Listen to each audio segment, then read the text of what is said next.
Welcome back to the Political Theater, everybody. Thank you guys for joining me this evening. We have got a lot to talk about. It has been a fantastic evening last night. Tuesday night at the State of the Union, I was in attendance, and we're going to go over that.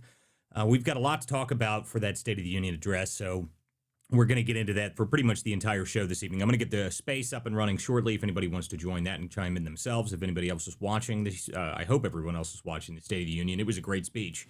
He did a really good job. We've got a lot to go over on that, so before we do anything else, guys, make sure you guys share the space out, share the link out to the show, make sure everybody is aware that we are indeed live. The X space itself should be up and live here very shortly. Yeah, there you can hear it. Okay, so anyway, now the space is live as well. If you guys are listening to us on X, on YouTube, Rumble, Substack, wherever you guys may be tuning in this evening, make sure you guys leave us a comment. Make sure you guys give us a review if you're listening on Spotify or Apple Podcasts. So make sure you guys give us a review there, and if you guys have anything to say, you can always put it in the comment sections. I always do read the comment section throughout every show. And if you guys want to chime in yourself, you guys are more than welcome to chime in this evening by joining the X space. You got to go to x.com, go to @WCDispatch, and that's the only way you can chime into the show yourself. So I think the obvious part is here that we just have to kind of talk about this for a minute because Trump's speech was fantastic. I think it was easily one of his best speeches he's ever given. Mostly because it was not really about him, it was about the country, and I think that's what really came through for me, at least. Watching it, I definitely felt that President Trump was not really talking specifically about him in the entire speech. It was more about a celebration of the country and how the country was doing well, even though the Democrats will never give him credit for that. They'll never claim that that's what actually happened, even though it is what happened. That's exactly what happened. President Trump was obviously speaking to the country. He was not talking about him and his accomplishments. He was talking about how great the country was doing, which is very good. I thought it was fantastic. This whole idea that the Democrats sat on their hands the entire speech, they really did. Now, there are some parts of it where a couple of them got up, okay? I mean, there's a few of them that stood, but what everyone else isn't really talking about, they're not talking about at all the fact that the media definitely didn't get up. Media Row, not a single soul on Media Row stood up at all during that entire speech. They didn't clap one time.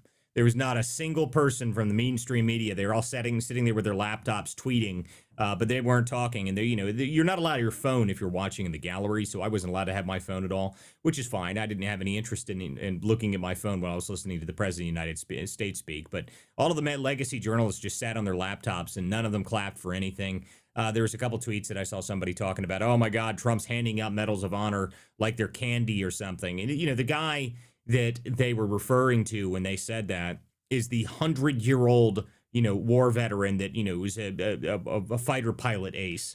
These people have nothing but contempt for the country. They really do. I mean, it's the only way you can describe the Democrats is that they have no interest in America winning at all.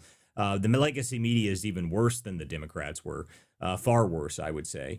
But the embarrassment factor of Trump sitting there and waving his arm, I know people really, I don't know how it came through on television. I don't know. Some people said that it worked just as well on television, but I'll tell you, in the room, it was kind of what you don't see on the TV. And I watched the clip of it, right? What you guys didn't see was the way that Trump's face was every time he looked over there. They just, they kept panning around the room during that part of the speech. And I watched the video version of it. They kept panning around the room. You didn't see what Trump was doing the whole time. Trump, the entire time, was staring at them like, what the hell's the matter with you people? He just kept looking, and he must have made 100 different facial expressions about how he was acting, about how they were doing this. It was pretty funny. It was pretty classic of Trump. I've seen a couple people try to act and derail how this turned out for them, thinking that, it doesn't matter. It doesn't matter. Listen, the reaction alone means it matters to them. The reaction alone of them being upset and then claiming, it doesn't mean anything. No one cares. I mean, it's fine. They are furious about it. They know that he embarrassed them. And Trump proved once again that he is the only Republican that seems to have any understanding on how you treat the Democrats. He seems to be the only one. They don't seem to understand. Nobody else in Congress, nobody else in the Republican Party seems to get this yet. How, I don't know. Why they can't figure it out, I don't know. But Trump is the only one that treats them appropriately. Embarrass them. Make them feel like small people, because they are.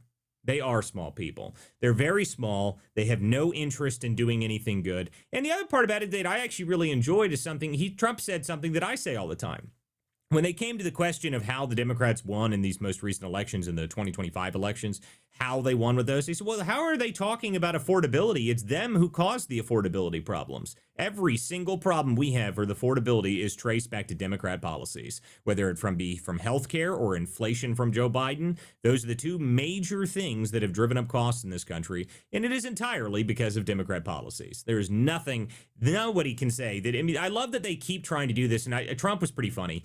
He called it the Unaffordable Care Act when he was referring to the Affordable Care Act. I don't like that. I disagree with the president there. Just call it Obamacare, because that's what it is. They've managed to somehow move it away from being called Obamacare because they really don't want to be labeled to it anymore. If it's Obamacare, then it's 100% Democrat owned. Well, keep calling it Obamacare. Don't call it the Affordable Care Act. Don't call it the Unaffordable Care Act. Call it Obamacare. That's what it is. That's where it came from. It was Obama that created it. Make sure that he is the one that still has it. Okay, I mean, they make sure that they continue to own that. But just the fact that he brought this up means that Trump is still the only person in Washington, for the Republican side at least, that seems to understand how you deal with the Democrats. You don't let them get away with the concept of, oh, yeah, but no, unaffordable, everything needs to be talking about affordability. It's their fault that happened. It always has been. It was Joe Biden that drove up inflation 40% more than it was in 40 years. I mean, it was all of these policies are what's caused that affordability crisis. So it was great to see the president remind the useless Republicans in Congress what they actually need to do. Now, I will say that these guys, at least the Republicans in Congress, did a pretty good job of, putting on the part and cheering. But these people need to get some stuff done. They really do need to get some stuff done. They need to get some bills passed. They need to get the SAVE Act passed. Listening to the Democrats, my favorite part of this was at one point Trump was talking about the SAVE Act and he's talking about voter ID. And he said, it's polling at, 80 something percent. And the Democrats, a couple of them, probably Rashida Tlaib and Ilhan Omar, they were screaming, oh, that's just not true. And he's like, yeah, it is. I mean, what are you talking about? The polling data on wanting voter ID is like astronomically high. Everybody wants it. No one has any interest in not having voter ID. Of course, we want to have voter ID. Everybody wants it. But the Democrats don't want it because, well, that'll make it really, really difficult for them to cheat. And, Trump called them out on that as well.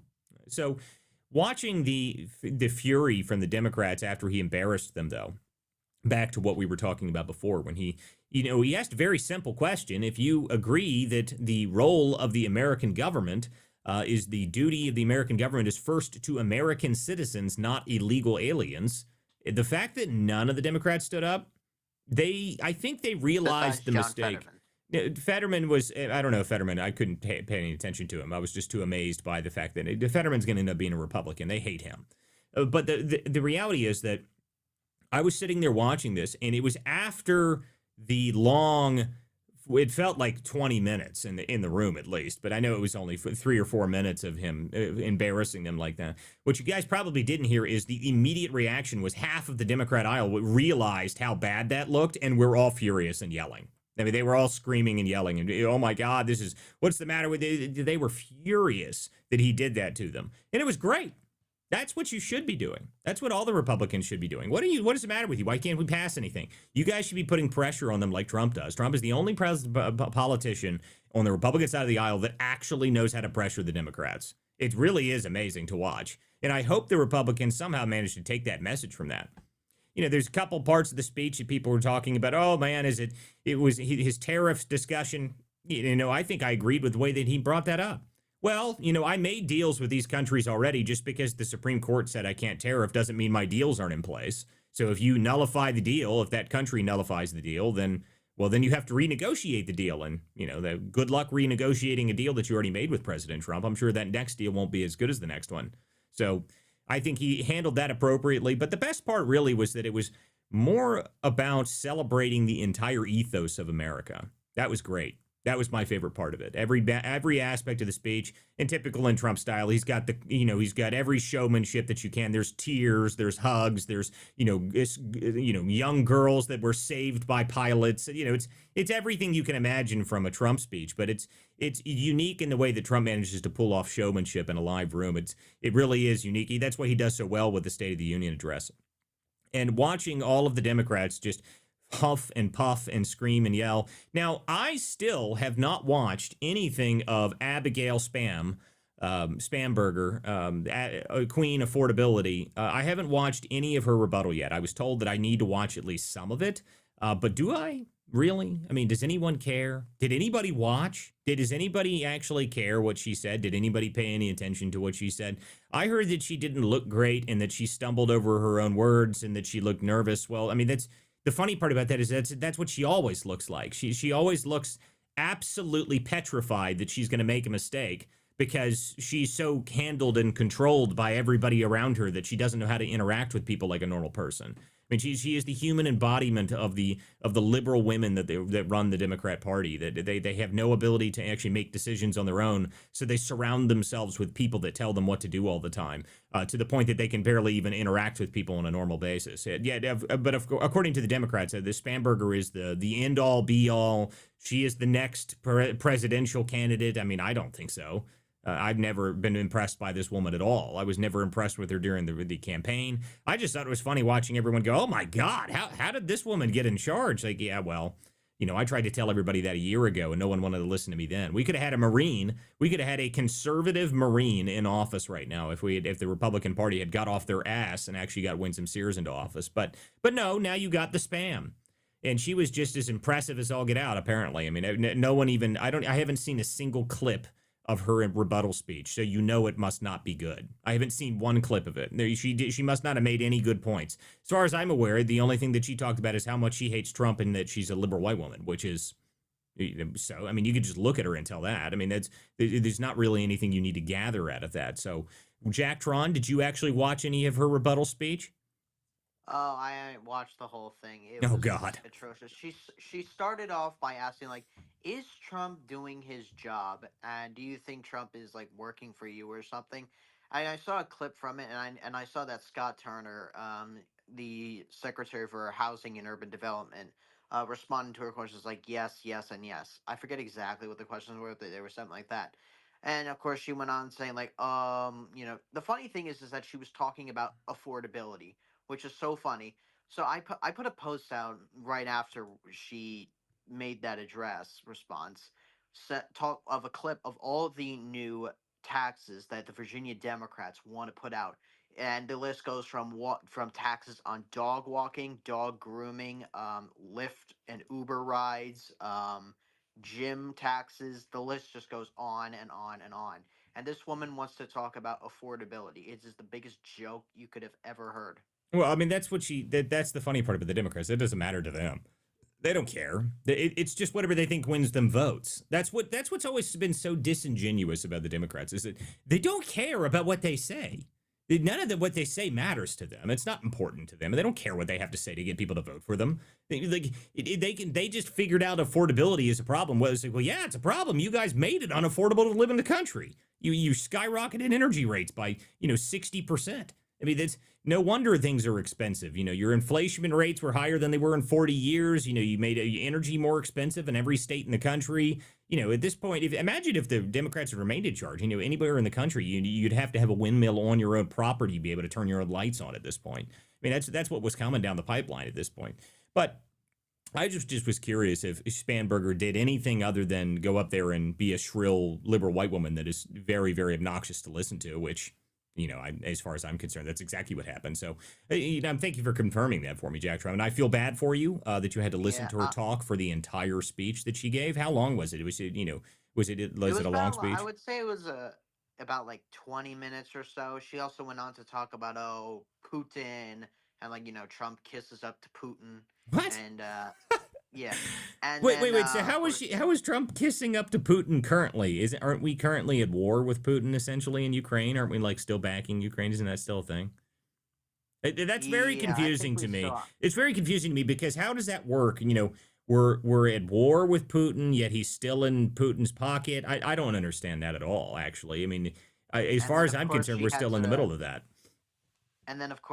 bring up the latest Democrat talking point, which is Trump is covering for the Epstein files. Well, I mean that's just natural for them at this point. That's the only thing they have. They have to bring up the Epstein files because for some reason the Democrats think that it's a winning message for them. It's just the next thing for the Democrats. It doesn't really matter what they're talking about. I mean it's just the next thing that they can use. They ran out of people believing that Trump was Hitler. They ran out of people believing that he was controlled by Russian.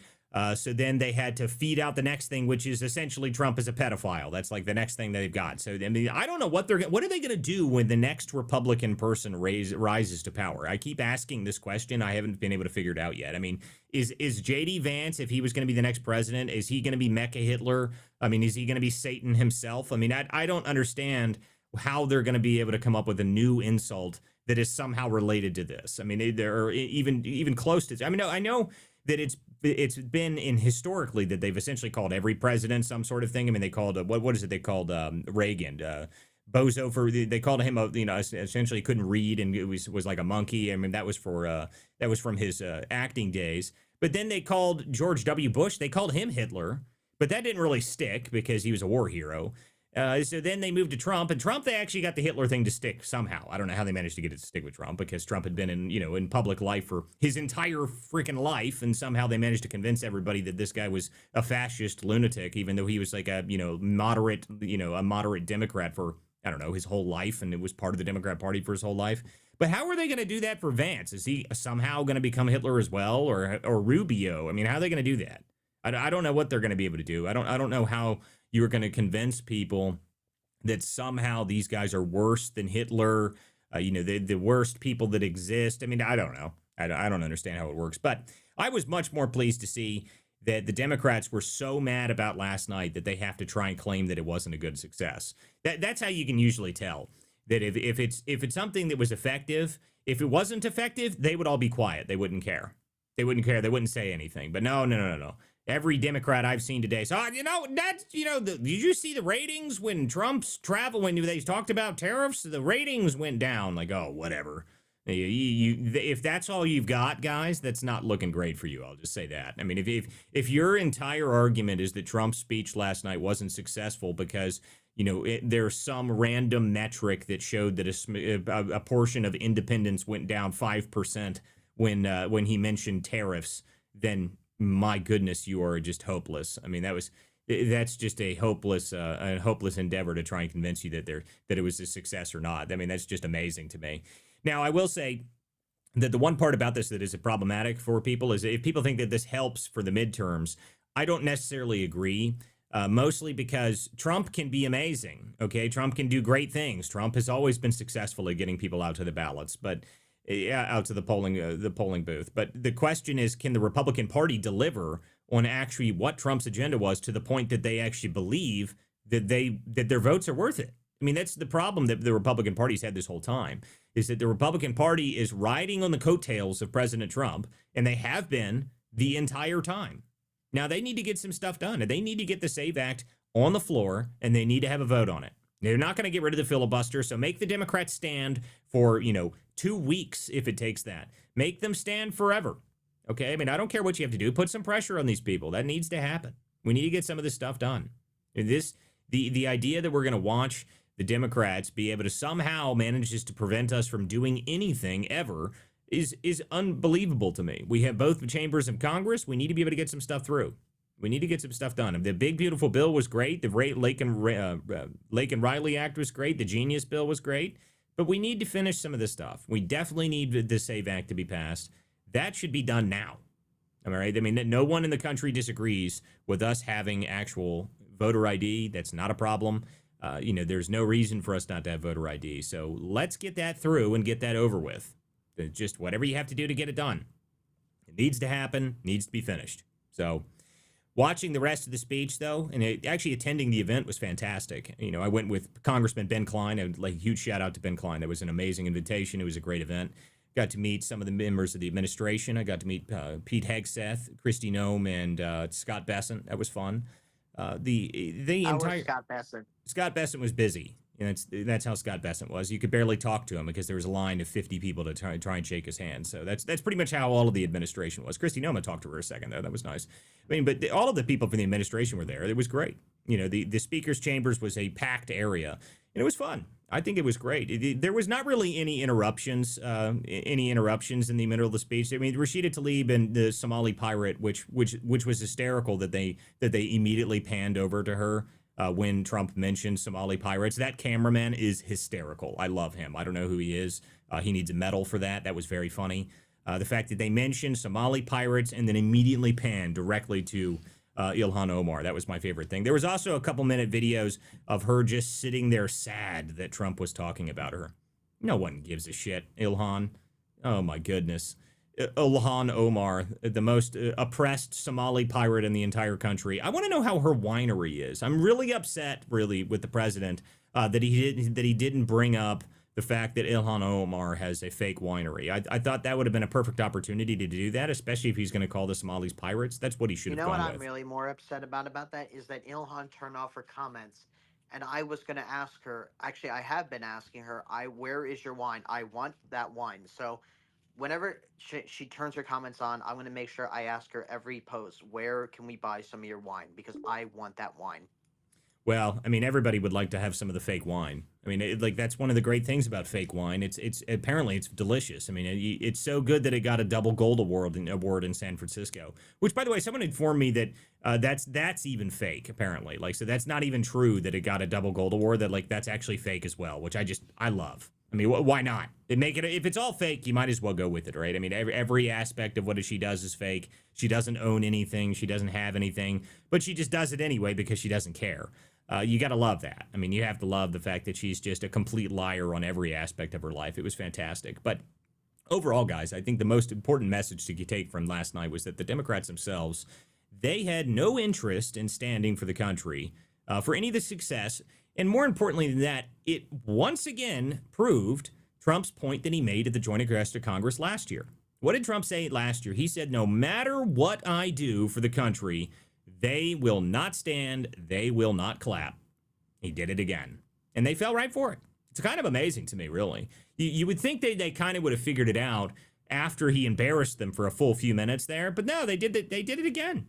They did it again. I mean, they did the same thing again. Even for Irina Zaruska, the slain woman from North Carolina, they sat still during that. I mean, what the hell is the matter with these people? I mean, that was kind of unbelievable to me. I thought that at least for that one they would got up. I mean, they got up for some stuff. I mean, they had some of the stuff that they got up for. Literally wearing Ukraine pins on their flags, but yet they won't stand for the poor Ukrainian girl who survived the war-torn country only to be slaughtered in the crime-ridden streets of North Carolina. It wasn't the crime-ridden streets. It was just the freaking subway on her way home from work. It's not like she was wandering around and she was slain in the middle of, she was on a public subway surrounded by other people and was just sliced down for no reason. But anyway, no, they didn't even get up for that. So, that was a unbelievable thing to me. That was very strange. I was seated directly above the Democrats, so I got to see which ones stood up for things. A bunch of them stood up for when Trump mentioned that he wanted to go after insurance companies for health insurance. A bunch of them got up for that, which I thought was good. But, I still like to remind people that they were the ones who put that in place in the first place. Obamacare. Well, I mean, don't forget, Walter, they did stand them and clap when the Supreme Court struck down the tariffs. Well, I mean, only the back section of them did that, to be honest with you. And most of them didn't. Look, here's the reality. Most of them weren't paying any attention at all. They had no idea what Trump was saying. They weren't listening. Most of them were on their cell phones the entire time, not even looking up, not paying any attention at all. That's what was happening almost the entire speech. I mean, if you look down, if from where I was, I could see directly below into the Democrat caucus. They weren't paying any attention. They don't care. They weren't listening. They weren't paying any attention. Doesn't matter to them. They only stood up. They only got angry when Trump embarrassed them for a full 4 minutes. Just to spend an entire 4 minutes looking at them, embarrassing them. So then they all got very angry for a few minutes at least. And then, they all eventually went back to not paying any attention until he embarrassed them 6 or 7 more times. So that was pretty entertaining outside of that. But guys, I got to welcome a couple of people up here to the stage. What's up, Gregory? How are you? I haven't talked to you in a minute. I'm good. How are you? I'm doing just fine. Did you watch the speech? Yeah, I did, and I got to say it was It was pretty amazing. First off, just in general, the State of the Union was a very good speech. Trump really gave a good speech, like compared to his other speeches and compared to other State of the Union addresses. This is one of the most effective State of the Union addresses. It focused exactly on what the American people wanted it to focus, but also he managed to trap the Democrats. The Democrats directly fell into his trap, and it was perfect because they showed that they were not any less radicalized as they were last year, and they haven't really shifted in all reality. This year they didn't really have all the signs as they had last year, but it was really amazing to watch them fall into that trap. Also, something I found very interesting, as you mentioned, the Democrats were not paying attention. We had like Tom Swazi literally sleeping during the speech. It was a disgrace, and thank God that the American people saw how like utterly disruptive and disgusting these people are. I mean, they're deranged. There's no other word to say. Well, I mean, the derangement part of that, to me, is more the fact that somehow the Democrats recently, over the past few months, believe that they have somehow gotten Trump on a back foot. But the great part about this is that it reminded them that he is still Trump. I mean, you can believe these things are happening whether you like them or not. But the reality is that Trump has gotten a lot done in this administration. He has. I mean, you can't argue with it. He has had a ton of success on a ton of different things. Sure, there's been things that people aren't happy about, but nothing is going to be perfect. But the reality is he's gotten a ton of stuff done. He's gotten a lot of things finished. And I know in the political world, especially in the political news world, everything moves so quickly and there's so many things happening all the time that we forget some of this stuff. I mean, everyone forgets that at the beginning of the year last year, I mean, we were just cruising through wins like it was unbelievable. I mean, it was just there was a full 3-month period where it was like you couldn't keep up with the news because something was changing in a positive direction every 15 minutes. I mean, you had to have a whole team of people to be able to keep up with it. It was impossible. I remember at one point at the beginning of the administration, I was actually trying to write something. It was called a T5 bulletin, and it was trying to keep track of what each administration was doing at the time. And I was doing pretty good with it. I went all the way until March. I got all the way till March, and then that was when I got swatted, and I missed 3 days after I got swatted because it screwed a whole bunch of stuff up in my life. So, getting swatted after that, I couldn't go back to it. What was I going to do? Restart it? What was it? It was impossible. It would take me weeks to be able to catch up with what happened in the 3 days that I wasn't able to actually keep track of it. So just that 3-month period, everyone kind of forgets about that. That was just cruising at high altitude, just blowing through the sound record. I mean, it was unbelievable. So seeing that and getting to the point where we are now, I mean, Trump has done a lot of things. He's done a ton of things. He's got a lot done. He's been a very successful administration for the first year. And I don't think anybody can argue with that. I think that the only people that are upset about things are the things that they don't want to happen anyway. So they were going to be mad about them anyway. The idea that Trump was somehow unpopular amongst the Republicans or that he's unpopular with his agenda, I still don't think is true. I think that there's very small things that people are upset with. But the reality is that the things that Trump won on, the things that he actually ran on, he has done. So if the people that voted for him don't like what he's done, I don't believe you. Okay, I just don't believe you. I mean, what exactly has he done so far that we didn't vote for? Everybody that voted for Trump, he has delivered on exactly what his campaign messages were. Almost exactly. Okay, so there's a couple things. The Russia-Ukraine war is still going. Yeah, he said he'd finish that. Well, it's more complicated than you thought. All right, the Gaza war is over. The Iran war is over. All of that crap is over. We're killing narco terrorists on a regular basis. The southern border's shut. The inflation is way, way, way, way down. Energy prices are down. All of this stuff is down. Housing prices are finally starting to go down. He's getting a prescription medication trying to get that down. He's going after the insurance companies. All of this stuff is great. And this is all what the stuff that he said he was going to do. So anybody who claims that the Trump voters are turning on him, I see that happen once a week. Some moron posts that. I'm like, who?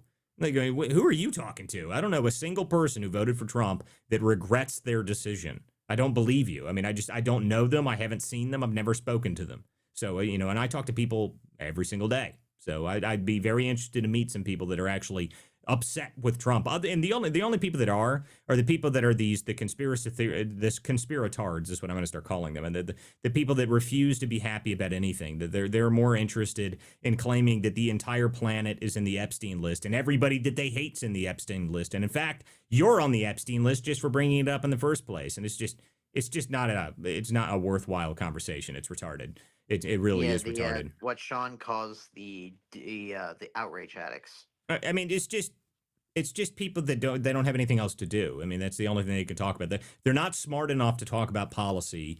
They're not interesting enough to talk about themselves. So they talk about shit that is impossible to prove or disprove. And it's very simple. I mean, it's the same concept as talking about sports. Kevin Smith is a friend of mine. You guys have heard Kevin on Spaces before. He's got his own show. Make sure you guys check him out. He had the best comment. He said the problem is you got a bunch of idiots that used to watch sports all the time. Now they don't watch sports anymore, and they talk about politics. And they should go back to talking about sports because they were better at it. And in sports, you can be wrong about anything. That's the great part about sports. You can have a conversation with somebody. And listen, I watched football when I was in college, but the reality is you don't have to know anything to be able to talk about it. I'm sorry. I mean, I know there's some football fans out here that don't want to hear that, but the reality is you can just know the name of a person and say, I don't like him. And people be like, why? And you're like, oh, I need nothing. And then people believe you. And they're like, oh, okay, that makes sense. I mean, you don't have to know anything. You can just talk about it meaninglessly because, and the reality is, it is meaningless. It doesn't matter at all. Someone wins the game or they don't win the game. It doesn't matter at all what you talk about when it comes to it. Okay, Chief, you got your hand up. What's up, buddy?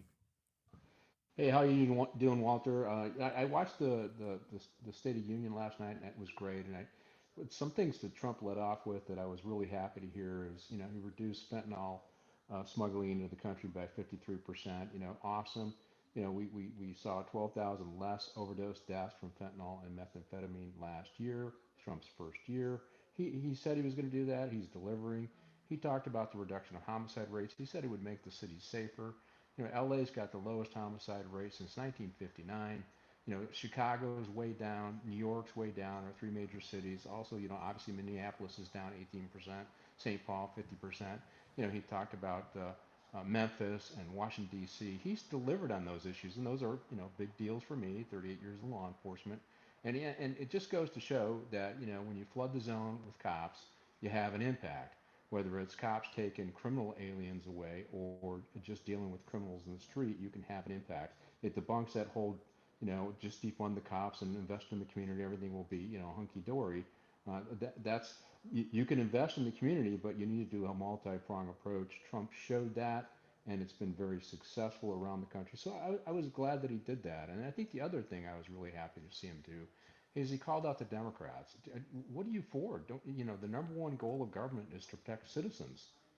Don't you believe that? And they wouldn't stand up and support that. And it just goes to show you where the Democrats are. I mean, I just did a show where Gavin Newsom passed a law and appointed parole board officers that granted parole to somebody who a pedophile, a serial sexual predator of children, abused 7 children under the age of 7, the youngest being 3 years old, where he lured her to his car with a Barbie doll. And his elder parole policy allows the guy to just do 20 years and be over 50, and then he'd be eligible for a parole hearing. And they gave him a parole hearing, and they granted him a release. So so when they talk about how they, Epstein and all this other drama that they talk about, they're not really passing laws to protect citizens. And so this is where I have my problem. So I was really happy to hear Trump talk about those issues, because those are issues that are near and dear to this retired cop's heart. Well, the discussion on law enforcement every single time that the Democrats have liked to pretend that just because that they claim ICE is unpopular, that it's somehow working for them. I've always said that it's not true. I've always said that what you're doing really is that you are just doing defund the police 2.0, and that did not work out well for the Democrats. Okay, that was one of the worst things that they ever did. The reality is that normal people really don't like it when you would see people attacking law enforcement on a regular basis. They don't like that. It's just true. You can claim that that's the Gestapo. Yeah, sure. Go ahead. See how many people in the heartland actually agree with you. Hold on just a minute, Chief. I got to mention Kevin because he came up here and I just talked about it. Kevin, what's up, buddy? What up? I was told you rang, so I pumped in. Oh, I was just, I was mentioning the same thing that you mentioned the other day. Or I guess it was a couple months ago now, that we have a real problem with commentators that they don't know anything, but they used to talk about sports and they stopped watching sports, so now they talk about politics, and they should go back to sports. They were better at it. Oh, Candace. Oh, I'm just talking about anybody. But yes, Oh. Candace is one of those people. Candace has now Yeah, decided legit. that she's going even further into the deep end than anybody could have ever possibly imagined. Yeah, I mean, look, every person here is listening to sports talk radio, and the older you are, probably the more you listen to it. For young kids, sports talk radio is a thing we used to do back in the '90s. It was a good time. Um, but yeah, people who never played in the NFL, never coached a game, never threw a ball, talked about what Peyton Manning or Tom Brady should have done on a third and 7, and and they got put on the same platform as people who have real world sports experience, and normally they would get made fun of. And I think we should really go back to that, because there's some really stupid people who have never worked in politics, who have never run a campaign, who have never done a PR strategy, who have never designed a ground game for an election, who just think that because they're relatively attractive and they gained Instagram followers, that means that they have the same sort of input of people that have actually won elections before. And look, that's a right and left thing. Uh, there's talented strategists on the left that people should listen to, that know what they're doing. People like James Carville, people like David Axelrod, Rahm And then you Emanuel. have idiots like Stephen King. And then you have people like Stephen King. You're really good at being the creepiest fucking person in all of New England. Stick to that. Um, I love your books. I love your movies from your books. But that doesn't mean I want to hear your political commentary. Like, you don't want to hear me tell you how Stand By Me could have been a little bit better. Taylor Swift doesn't want to hear me tell her that she's singing in the wrong key. So stay in your lane. LeBron doesn't want to hear me talk about how he's only still playing so that his son can have a job. Like, they don't want to hear that stuff from me. That kid sucks. Like, look, LeBron's great. Yeah, he's top 8 of all time. Number 8, by the way. Not even close to the top 5. But yeah, it's like, imagine that, sticking around in the NBA just so your son can like cosplay as a point guard. It's adorable. Well, I mean, By the but way, the just so you big guys all know, I'm on my way to go find Nancy Guthrie, so I can stop hearing about it on TV. Oh, you're on the way down there. So I see. I think everyone just forgot that she existed. At this point now, I think Nancy Guthrie herself. Are they still talking about it on television? Or they still bringing it up? Well, Fox is slowly transitioning back from war with Iran to Nancy Oh, Guthrie. Lord and Almighty! now they're going back to war with Iran again. I've never seen Brian Kilmeade so excited. But yeah, Oh my goodness, dude! they're I still can't do checking it. in. She may not be with us anymore. I don't want to be a dick. Dude, She's that she's woman was 84. super dead 2 weeks ago. I mean, I She's said so that dead. she's super dead, dude. And Definitely look, dead. it's not. I don't know what happened to Nancy Guthrie, but I'll tell you right now, she dead. All right. I mean, at this point, I don't think it's even a question. I was just annoyed. I got annoyed week 2, where at some point they found a black nitrile glove on the ground, and they were like, "Oh my god, a glove!" I'm like, "Oh my god, that's literally if you've ever met a single technician in your entire life, that's what you wear when you're changing oil, and then you throw it out the window afterwards." Yeah. Jesus Christ, people, it was The minute they obnoxious. said they found a black glove, I was like, "That's it. I know who did it. Oh yeah, It was OJ." Did you see? You missed my post on it, Kevin. I posted. I said, "All right, this is enough. When is OJ showing up with the white Bronco?" I was expecting it. 1,000%. Right now, the scaredest person in America is Kato Kalin. Oh man, I feel bad for the guys that are the ground investigator guys. What's that guy? The JLR. He said I'm staying here till it's solved. Is he still there? Oh man, I feel bad for him if he's still there. Well, congratulations. He's staying in the desert in December. Let's see if he stays there in July. Oh yeah, I guess that's true. Maybe that's a good reason. I'm gonna jump. I got some work to do. All right, Kevin. Good to talk to you, buddy. All right, later. But Walter, Later. there's no way they're gonna find her. That woman is dead. Oh, Okay, yeah, she's been super dead for weeks. Yeah, she's super dead, dude. Yeah, she's super dead. I just said that. I mean, at this point, she's super gone. But anyway, you had your hand up, Jared. So go ahead. Yeah, so I did see Kevin. Good luck out there in Tucson. I actually thought about going there at one time. I was like, I was like, nah, I'm not gonna waste See, my I thought time about there. it while I was on the road when I was out in LA. I was like, it was Yeah. 5 degrees in Ohio. I was like, I could go see what Nancy Guthrie's case is up to. But, I mean, I don't care that much about, the dead woman. I don't really care. So anyway, continue. Yeah, so I thought the speech was last night. I'm still here in DC. I'm going out in the morning. I thought the speech was exceptionally well by Donald Trump. I watched it first thing this morning. Um, no one's talking about this.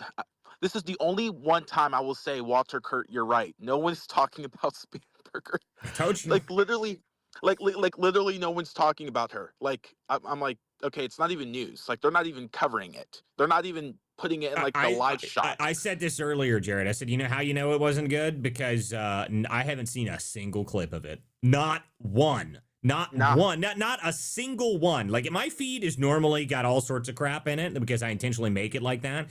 No, not one. No one's sharing it. No one cares. Yeah, I'll be honest in the buck. I didn't even watch the thing. I was just so busy. I Am I didn't the even only watch one it. who watched the response? Apparently, I Jack think you Tron is are. the only Like person who watched. Oh, you poor I bastard. like literally like can we get some like can Nielsen ratings do like can release some numbers? Because I have no one is talking about it. I've been here in DC for 2 days. No one's talking about Spanberger. Like no one's talking about the speech. I'm sorry. It's just like, this was the governor, and I met her, brilliant woman who's going off the far left agenda a little bit. Um, A lot of bit. so yeah, a lot of it, right? Yeah, my mother. I actually have Jared, I'll be honest. I don't think that they want to talk about it. I think that they would have preferred she not do a follow up to the State of the Union, and they just moved on from it. I don't. I can honestly say this, like a truly neutral stance. That when I heard the Democratic Party was like not going to show up to the State of the Union, I was like, this is going to be a disaster for them. And then they showed up to what they did when they showed up to the State of the Union. I was like, they should not have showed up to the State of the I Union. agree. I thought that was a bad call. So I was actually at the alternative event at the People's State of the Union where it was freezing last night. I mean, there were a few lawmakers and senators coming. Adam Schiff, by the way, oh my goodness, he like almost got in like a little argument with Joy Reid because it was so cold outside, and so he went back in his SUV and sat in there. Um, so there were some numbers released today from the Washington Post, though. And I thought it was interesting. No one has talked about it. A huge sleeper story where Democrats have, I think, the enthusiasm. I lost my note. The wind blew it away. The enthusiasm among Democrats is like by 14 points. Even 2 years ago, it was like 6 points. The Washington Post, they did the same thing, and Democrats had the enthusiasm by 6 points. Now it's like 14.2 points. It was released this morning, and then CNN Enthusiasm had for another what? one. I guess I just don't know what what are you talking about? Just like general voter enthusiasm? For the turnout. Yeah, Oh, for the okay. election turnout. Yeah, for the election turnout. I'll post it for you guys. Um, I thought they should have stood for the speech, for the parts where Donald Trump said, stand up if believe that illegal aliens or whatever he said. I've been so busy that I didn't like That if you watch. believe that members of Congress should put Americans first over Yeah. illegal immigrants. Yeah, it was So very yeah. clear question, and the problem is not even really they didn't stand, but then it was the reaction afterward being there. I think that's what was actually more interesting to me is because they knew it was bad. They knew it was. They knew it was because after they refused to stand up, after that whole 3.5, 4 minutes, however long it was, felt like 25 years while I was sitting in the gallery. But while that happened, afterwards, they all started yelling and hollering and, oh my God, how dare you embarrass us? That's really what was more interesting to me. Like, you probably can't hear that on the cameras, but I'll tell you right now, there was there must have been 10 of them that immediately started screaming and yelling and being upset that Trump embarrassed them like that. So they knew how bad it was when it happened, yet none of them stood up still. None of them. And I thought, and Walter and Chris and everyone else, I thought Trump was, and I said this. I mean, just calling a spade a spade. It got some hate mail. Trump did pretty well. He beat my expectations. My predictions were that Trump was going to obviously talk about what he perceives as his accomplishments, but I thought he was going to like hint at 2028. I mean, a lot of times, and I've been to 5 Trump events or Trump rallies, even one in the Commonwealth of Virginia, and Trump all the time, right? His Truth Social posts match a lot of times how he speaks to people in. I mean, that was not the consensus last night. He talked about what his agenda was, what his agenda is moving forward. I think that he should have really talked more about the SAVE Act a lot. I don't know if you guys seen it in the last 30 minutes or so. Senator Mike Lee put out a video, basically nudge nudge to his other Republicans, saying that you might be for supporting the SAVE Act, but in order to get it, you also have to be for nuking the filibuster. And he put that video out. I watched a few seconds of it, so I thought that was interesting. So yeah, I thought it was a great speech. Democrats, Al Green, man, like, What an like idiot. I'm like, honestly, I would have support if like Johnson like sent the sergeant of arms at him and just like, this is the second time, dude. Like, no, there has to be consequences. Like, you deserve to sit in the Well, secret. the funnier part about that was like I thought it was. So here's what I thought he was going to do. I thought it was going to be go up like, and I thought the banner said was going to say something like release the Epstein files or something. No, it said black people aren't apes. I was like, what? Like, what the hell was that? Like, that was the weirdest thing I'd ever seen. I was like, He's clearly still referring to that AI video with the Obama. I know, I understand, but that's such a joke. Like, that's like, are you kidding me? Like, there is no context at all in any situation where that is something that the president has ever said or done. Okay, just because 1 second of a follow-up video got posted to a True Social account, which everybody, I mean, the Democrats try to make it some sort of big deal, but no one cares. Like, it was so stupid. That was so dumb. But that was what Al Green decided to protest with a big banner he's going to hold in front of the president when he walks down the aisle saying, "We are not apes." Like, what? It's just crazy. Do you have anything, Walter, about the SAVE Act though? Was that like a conversation in the chamber last night? It was a conversation, and Trump brought it up. He said that we need to get the SAVE Act done. They need to get it done, no matter what they have to do. And he was pointing it through and telling him he had to get it done. And that was a big part of it. And the reality is that he's right. Okay, I mean, the point is that voter ID is very popular. It always has been. It's always been a popular position. And the reality is it just needs to get done. Put voter ID on the ballot. Make it so that you have to tie it to voter ID no matter how you do it. Just do it. I mean, that just needs to happen. SAVE Act is popular only on that reason, because people want voter ID. It's very simple. Okay, they should just be only citizens can vote. And if you just let it happen, then, the problem is that it looks so stupid for the Democrats and the Republicans too. Just the fact that they won't manage to move it forward. This is not a small issue. Okay, the entire country wants voter ID. Just do it. Okay, if it's that much of a problem, just do it. We had elections like this forever. Okay, we had election where there's not mass mail-in ballots and all of that stuff. I mean, that's all new. Okay, we can go back to having vote on just the day of. It's a duty as a citizen. You shouldn't be able to tweet votes from your phone. Okay, it's come on. You can get off the couch and go vote. It's not very complicated. Yeah, I think it's a long shot. So we'll see where that goes. I appreciate you, Walter. You guys make sure you guys go ahead and reshare the space out though. Jared, do you think it's a long shot in the Senate? Is that what you're saying? Yeah, I just think that you have Susan Collins, you have Mitch McConnell, and then Murkowski. I just think that you don't have the votes. The math is just not mathing. And we'll see. There could be 50 meetings in DC and it still won't go anywhere. So, yeah. Well, you never know. I appreciate. Yeah. Thanks for coming on, Jared. Sorry I didn't manage to miss you in DC. I was hoping I would get some time, but I just didn't have any time. I was too wrapped up in the morning. And to be honest with you, when I got back to the hotel room last night, I was like, maybe I'll go out and do something. I sat down. I was like, oh, nope, I'm not going anywhere. I mean, I left Ohio at 4 a.m. So, I guess it's not that surprising. I was tired. Oh, wow. There were flights. I didn't know. There was flights that go at 4 a.m. in the morning. Well, I mean, I leave my house, get to the airport by 5, and then leave out by 6. Oh, okay. That's fair. That's fair. I left my house. Have a good one. Yep. Later, Jared. Good to see you, Jared. Betty Rose, you came up here and put your hand up, and I always want to hear from you. So how are you, Betty? I am fine, Walter, and I loved last night. There was, and I'm glad you got there, and I'm glad that Matt from North Carolina Mountains was invited to attend. I just wish some more folks who had done so much good work up there in Western North Carolina after the hurricane had been invited, because it's the one guy with his daughter who, I've forgotten the name of his business, but he's got one of the big, machines that went and cleared out creeks and Hmm. riverbeds and all of that for nothing. He didn't charge anything for over a year. And he really needs to be given some sort of an award. But back to last night, um, three things I wrote down while you folks were talking. Al Green scares the heck out of me. And if I'm sorry if this sounds, well, it's not racist, because if he were white, I'd be scared of him too. He is the meanest looking congressman that walks the street of Washington.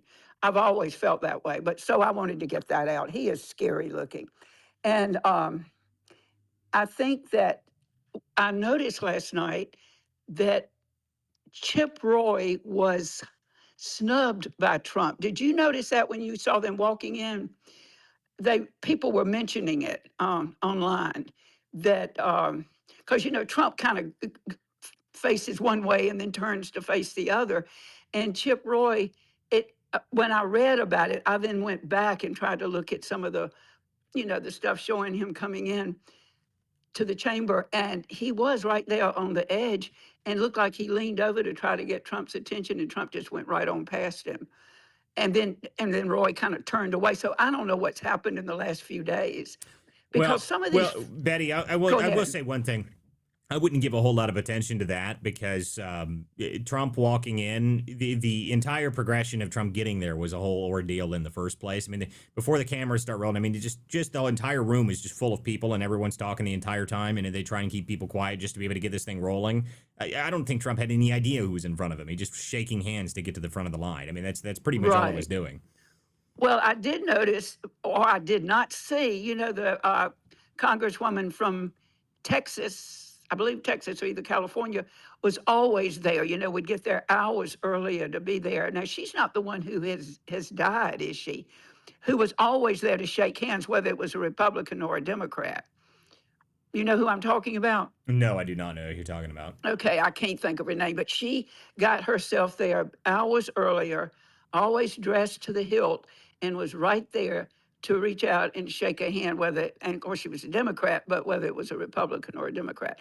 The other thing I wanted to ask you, you were talking about how they've got to get this legislation passed. It's funny to me how all these Republicans enjoy the popularity, uh, like last night when they were all standing up and cheering.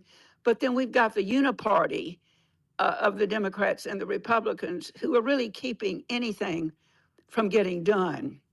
And so I just wonder, and I know they've gotten some more to sign on the Senate side that they would support, if this legislation got to the Senate.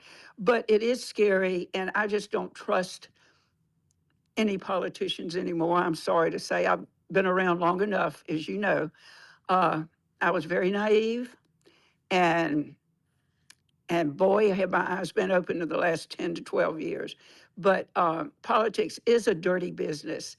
And as much as I would like honest people to step up to the plate, I can understand why no one who values their family, their business, and they're willing to leave for a few years, not make it their career. And that's what's happened.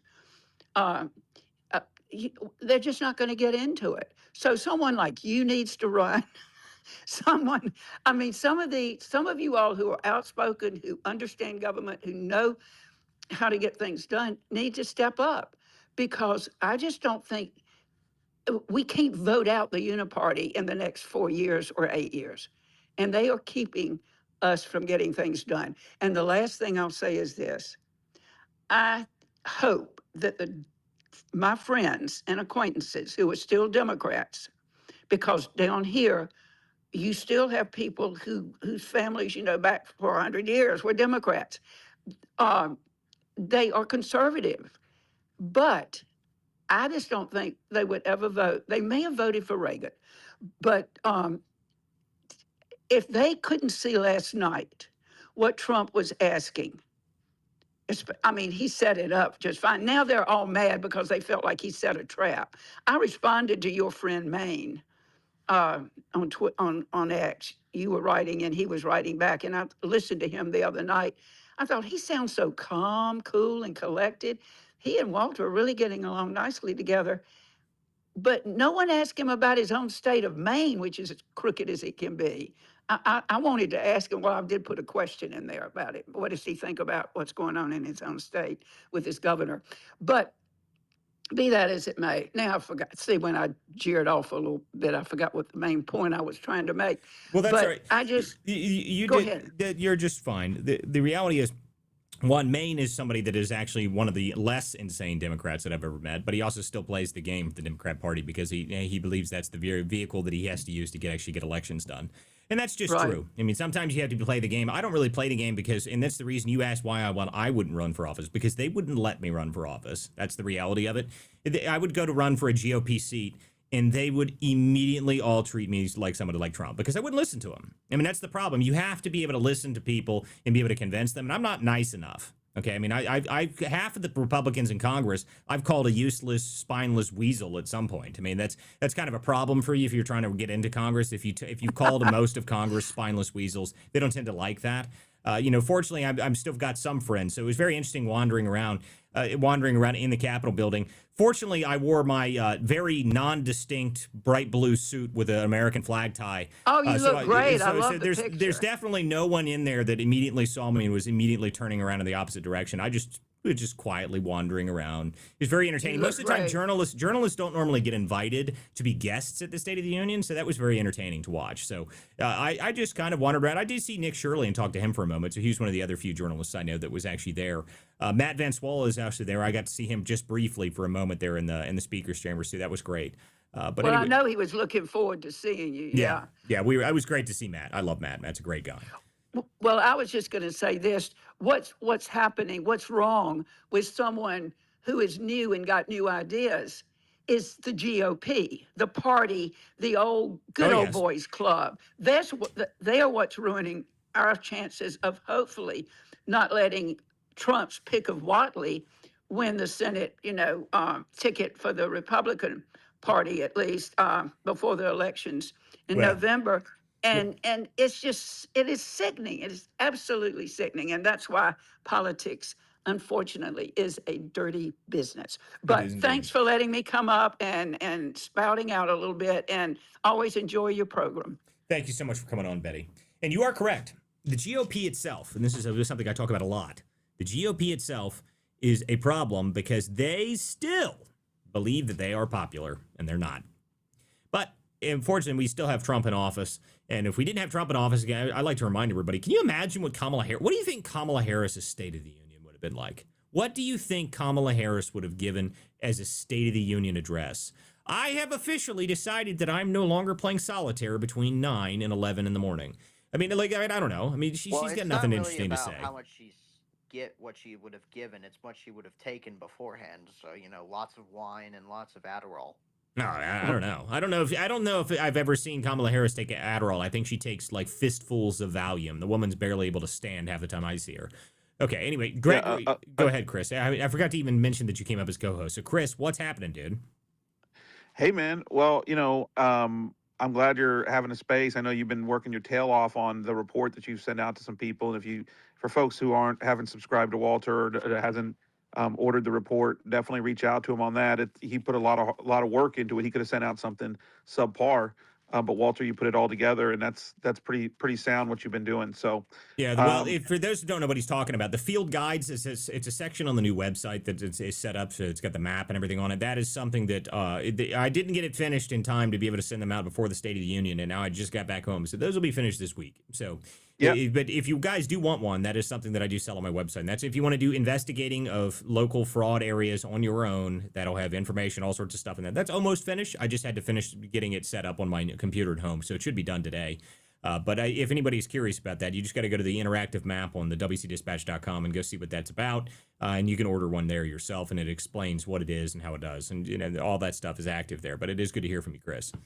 Yeah, well, I wanted to respond to what Betty said because I actually watched the State of the Union with my father and my mom, and they're both retired union workers. My dad was a UAW boss, and so he, blew no matter who, right? And I'll tell you, he was utterly disgusted with the behavior of the Democrats when that happened. Like, well, he was watching, and Trump gave them every ounce possible to stand up and on not just choosing Americans first over illegal immigrants, but it was also on voter ID. It was also the Ukrainian mom who was there.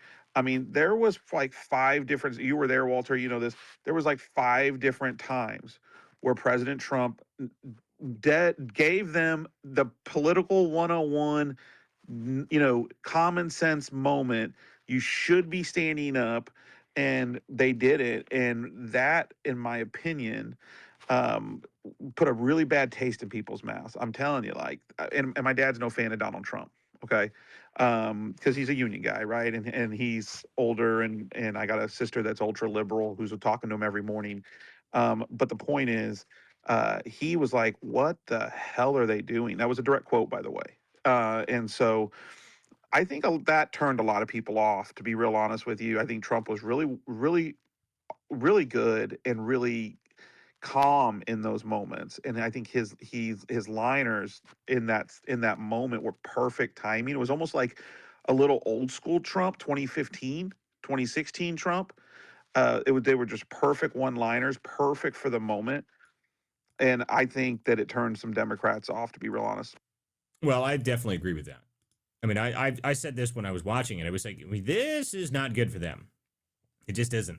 There's nothing about that looked good. I thought it was a mistake on their part, the way that they treated any of it. It was just not smart. It looked terrible on their part, and everybody saw it. So, I don't know how they managed to play it off, and I don't think they can, which is part of the reason I actually agree with what somebody said a minute ago. They said that, well, no one's talking about Spanberger. I don't think they want to talk about the State of the Union at all. I expected the mainstream media, they're going to try and move on from this as fast as they can. That's what I think is going to happen, actually. I think they're going to try and move on from the State of the Union rapidly, quickly, make sure no one talks about it. Just it's over. No one wants to speak about it at all. That's the way I think it was actually happening. Sorry, I don't know who just came up here, but guys, if you just put your hand up if you want to talk, guys. This show is broadcast on a couple different places, so just that's the way it works here on this show. But anyway, but yeah, no, I don't think they want to talk about it. I don't think they want to talk about it. I think they want it to all go away. And now Jack Tron apparently is the only person who watched the spam speech, and he wasn't very impressed. So, I thought it was very funny, though. I saw a couple people today that my favorite comments about Spanbergers are like, I watched her speech. She was very jumpy and strange, and she didn't do looked like she was really nervous. I'm like, no, guys, that's how she talks. Like that's her. There's nothing impressive about this woman. I tried to tell people a year ago. I mean, when she was running for office, and I was one of the few people that was actually yelling and screaming about how the fact that she's going to be a disaster, that's how she spoke at every speech. Okay, she's not an impressive speaker. She's not an orator. She is terrible. She looks jumpy. She looks like someone beat her with a stick before she went out on the stage. That's like she really does. And to me, she's always looks like she's like about to shake herself to death before she gets onto the stage. Like that's what I've always seen her as. Like I don't know. To me, she was always worried that she's going to say something wrong and then they're going to take her behind the woodshed the moment that she walks off stage. Someone's going to slap her like, you did it wrong. I mean, I don't know. Maybe that's just how her dad treated her. I have no idea. Okay, Brecca, go ahead. Thanks, guys. Thank you for letting me speak. Oh my goodness, I'm cooking dinner. But any case, Betty Rose, we have to we gotta start. We gotta encourage our young ones to start getting involved.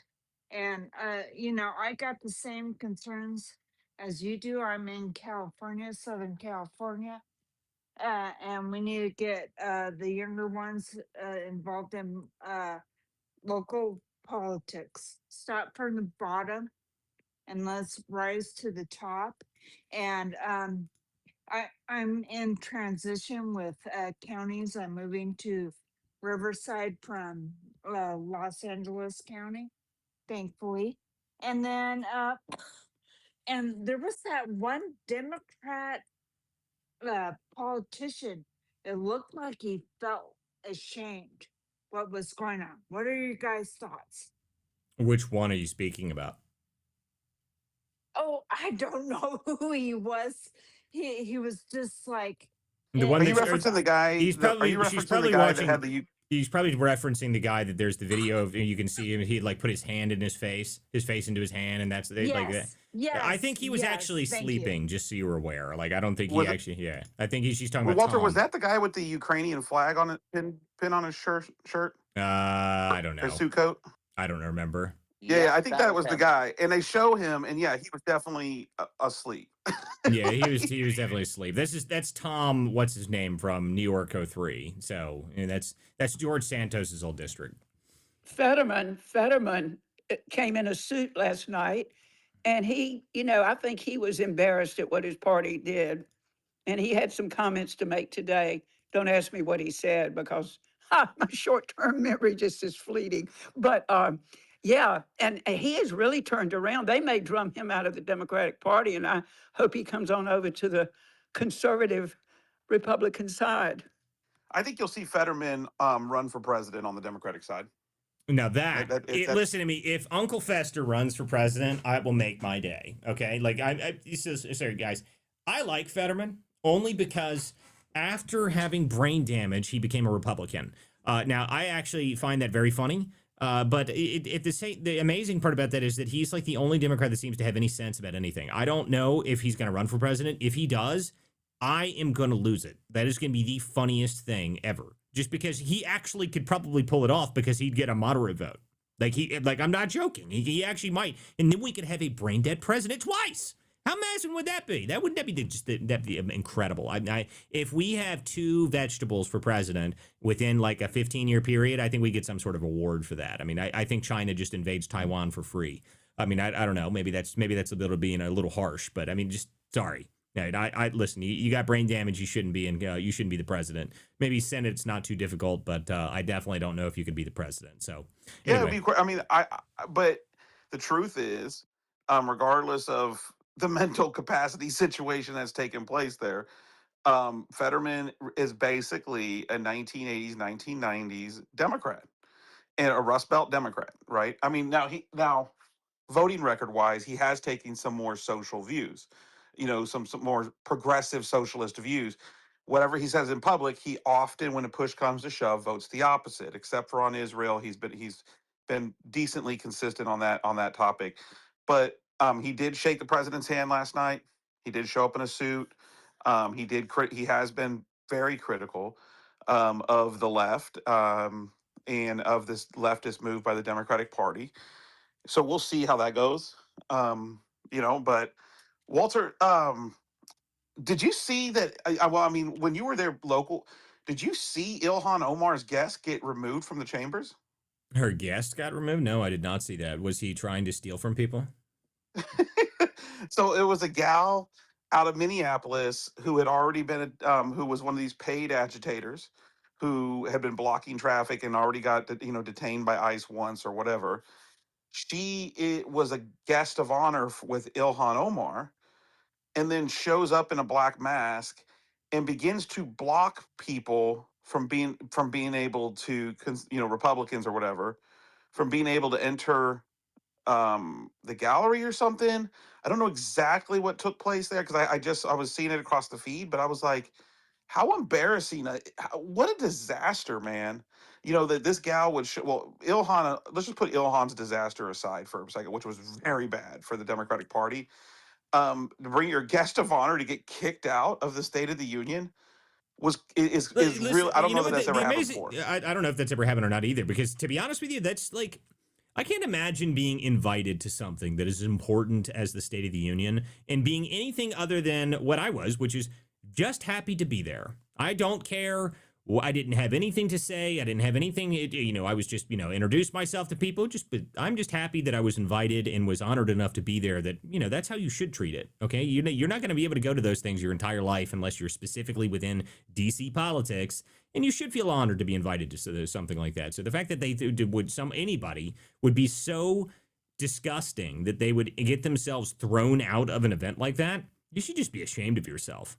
And anybody who invited that person should be equally as ashamed. I mean, if that's actually what happened, I didn't see what you're talking about. I didn't even hear about it. So Yeah, that's I'll kind of send you the incredible to clip. me. I'll send you the clip on it. which was kind of wild. It was just really wild. I was like, who does that? But it does make sense. It was Ilhan Omar's guest. And the other thing, Walter, which you may have already talked about before I came in, so I apologize if you already did. But at what point did we allow members of Congress to wear expletives on their shirts in the middle of a State of the Union, like "fuck ICE"? Excuse my language. I apologize. I probably should have said "f ICE." But the point is, that was a real button that Rashida Tlaib had on. I'm not surprised, to be honest with you. I'm not surprised. Yeah. I didn't see that either. But Tlaib and Ilhan Omar were two yelling, the most out of there. But I still just enjoyed. I mean, I'll never forget. Whoever that cameraman is, someone needs to get that guy a medal when they said to Somali pirates, and then they panned directly to Omar. Like, oh yes, like whoever that guy is that's G. I love him. That was just so fantastic. I can't believe they did that. Okay, I got to give her their hand here. Corey J, you came up here and put your hand up. What is up?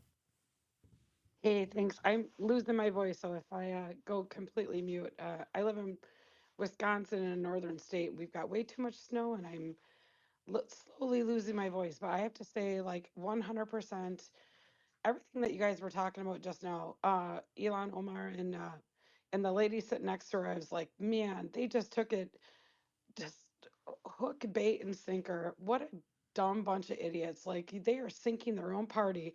And I'm actually really excited about that. That's the best thing you could do. And I can say, like, also watching this entire thing, every time the thing started and we're like, stand up, sit down, stand up, sit down. It's like a Catholic funeral or something. And then you look and you go, actually, it matters when you stand up and sit down. And the moments that they didn't, I think that they had their moments to be like humans and they chose not to be. I think that they're actually destroying their own party more than they're destroying our party. Well, I don't know who's here, but the Republican Party, they're making themselves look like disheartened assholes. You know, it's not cool to like stand up there when someone's got a little kid on their hip that got hurt really bad or a 100-year veteran and you can't sit back and defend that or defend my parents are like 80 years old and they get social security and you're not going to stand up for no taxes on that. Like at some point you have to look and say your constituents are looking at you going, wait a second, we don't we don't agree with this. Like, I think that there's a separation right now.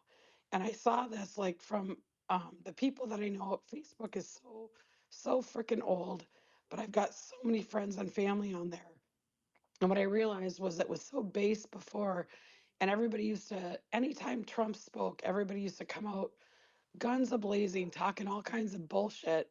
And this morning, there were like two people had something to say and everybody else just shut the hell up. I think that they're starting to backpedal and go, I don't want to stand behind this anymore. My I don't want my signature on this. I don't want people to know that I endorse this anymore. So if that makes sense, I think Trump did a kick-ass job yesterday. And I think that the Democrats really sunk their own ship. And I hope that this continues just the way it's going. I agree with you. I think it looked terrible for them. Now, I will say that my biggest point that I try to make to people is that I don't know if this is going to have that much of an effect on the midterms, simply because we are still a lifetime away.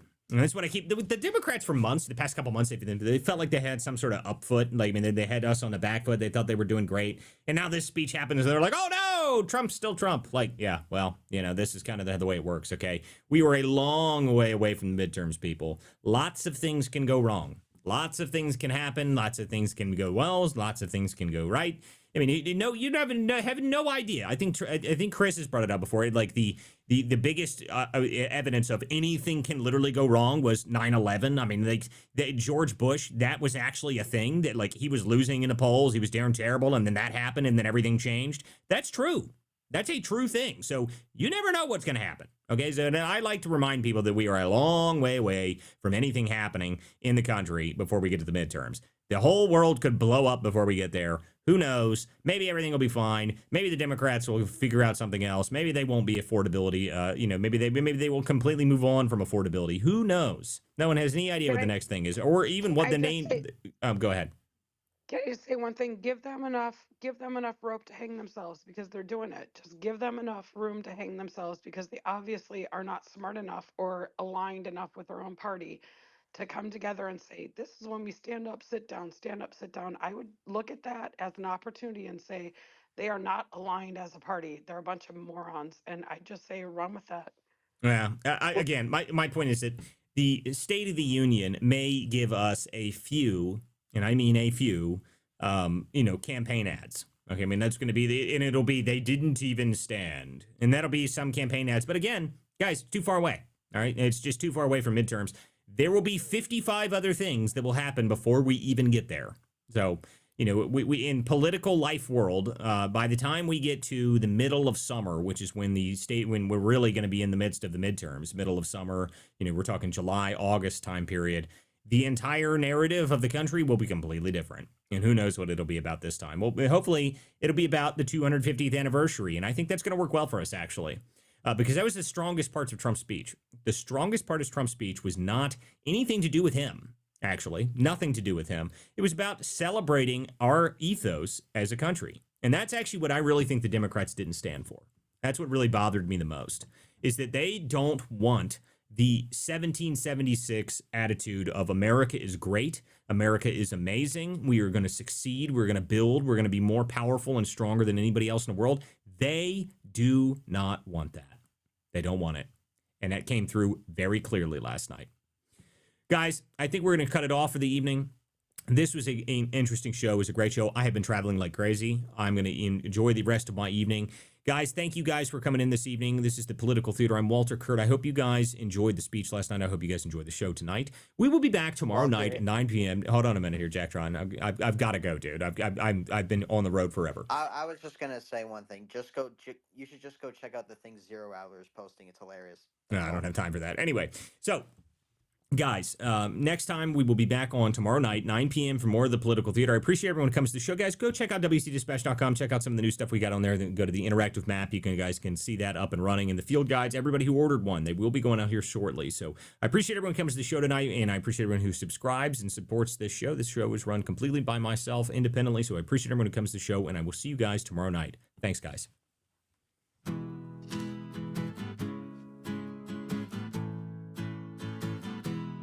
Some folks are born with a liberty spark. Their hearts beat red, white, and blue. When the anchors sneer and the cameras bark, they turn the lens right back at you. Truth bound, ain't for sale, ain't for sale. We're not the party line sons, no. It ain't for sale, ain't for sale. We're the vigilant ones, so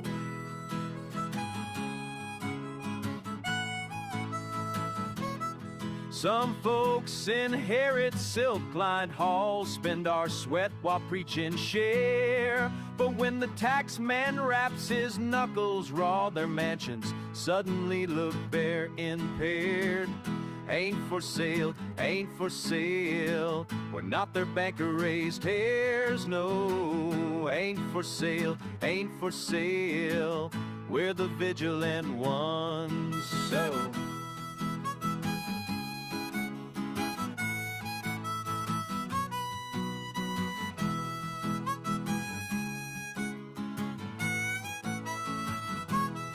yeah, some paint stars on press room lies and send the common men to toil. Ask them, how much truth will you trade tonight? They mutter, more noise, more noise, more noise. Ain't for sale, ain't for sale. Not the theater's pawns, friend. It ain't for sale, ain't for sale. We're America's steadfast ones. No, we won't be spun.